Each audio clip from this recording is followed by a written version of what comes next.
আমি সেরা মানুষ, এখনো বিয়া শাদি করছি না, কিন্তু 8-10 বছর পরে তো করবাম। চেঞ্জই হয়ে যায় কিনা, মা বাপরে কি দিতে পারি কিনা, নাকি বইয়ের বক্ত হয়ে যায় তা তো জানি না।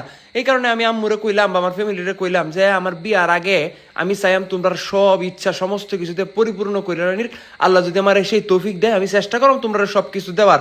এই কারণে গাইজ আমি চিন্তা করলাম আম্মুরে কি দেওয়া যায়, দিব আর কি। মহিলা মানুষের কি আর পছন্দ, ঘরের ফার্নিচার, ঘরের আসবাবপত্র, এছাড়া কিছু গয়না গাড়ি, এই সেই। তো অত বড় সামর্থ্য তো আমার হইছে না, তো ছোটখাটো সামর্থ্যের মধ্যে চিন্তা করলাম কি দেওয়া যায় আম্মুরে।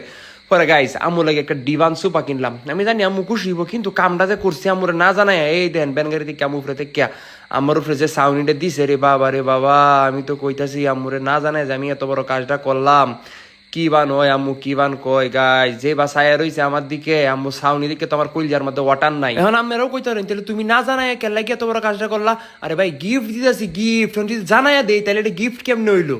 যেই কারণে কেউ না জানায় কাজটা করতে হইলো। আমি কাউসারও জানাইছি না, এই দেন কাউসারও সোফা দেখে একদম হা করে চায় রইছে। আম্মা আম্মা না ফাউডি ধরি মাফ করে দো, তোমার না জানো তোমার একটা কাজ করিয়াছি আম্মা, না তোমার লাগে তো কইছি গুছাইও না। হ্যাঁ হ্যাঁ, এটা কইতে কইতে দেখি বেড়াই ন আমার এই সোফা বাসার ভিতরে লয়ে আসছে। ভাই গো কষ্টের টে আস্তে আস্তে না মানছে গো, ও আস্তে আস্তে দেবেন যে টুক খাড়া লাগে না, ভাই ফুলের টুক খাড়া লাগলে আমার কইল জাডাত লাগবো। আম্মু নাও তোমার দেখাইতাছি, আগে এটা তুই লই, তুমি না দেহ তোমার পছন্দ হয়েছে কিনা, খালি আগে জানাও পছন্দ হয়েছে না পছন্দ হয়েছে না। আরে বা আউসে কারে রয়েছে কে রে, আমার উপরে রাগে কি করতেছে, তুই তো সাহসটা তোর কইলজাটা বেশি বড় হয়েছে এই শিখে বা তোমারে গিফট দিতেছি এনো কইলজা বড় আর কি আছে আর না আছে আমি এটা বুঝতে পাইলাম না।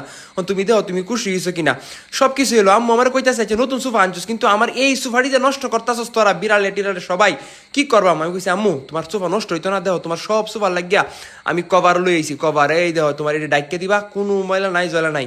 শুধু এই টিটিবিল না তো, আমি কি কি আনছি তুমি জানো? এই দেহ পুরা একটা ব্যাগ আনছি, ব্যাগ মানে কি ব্যাগটার ভিতরে তোমার সোফা সেটের সব ডি কভার আছে। তোমার সোফা আর নষ্ট হইতো না, নতুনই থাকবো।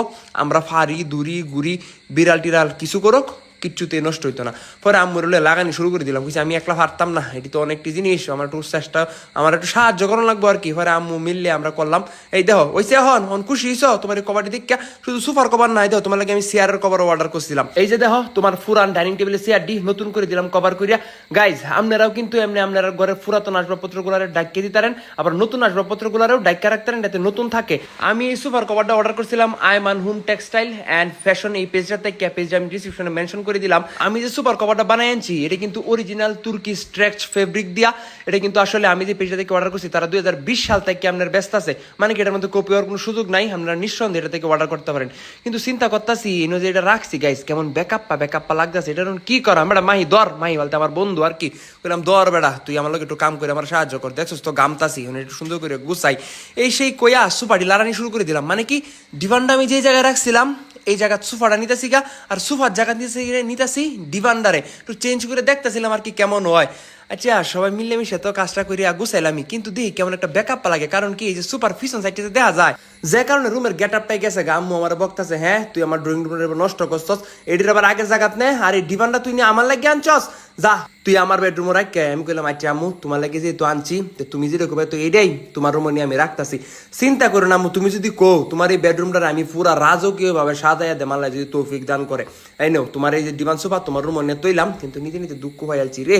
ওহন গাইস আম্মুরে যাইতেছিলাম কেমন হয়েছে, এখন অবশেষে আম্মু খুশি কয়, হ্যাঁ এই তো বেটা করে জাগা মতো তৈছস, ঠিক জায়গাটা তৈছস। তখন কইলে কইছে আয় আমার লোকে বয়া দেখবেন কি খুশি রে বাবা রে বাবা, মানে মারে এমন খুশি দেখলে কার না ভালো লাগে। যাক আমিও চেষ্টা করতেছি আমার একটু খুশি করার, আমার লাগে একটু দোয়া রইন যে আম্মু তুমি একটু দোয়া গো, তোমার সন্তান আনছি তখন যাক জায়গা মতো আইছে, আম্মু খুশি আমিও খুশি।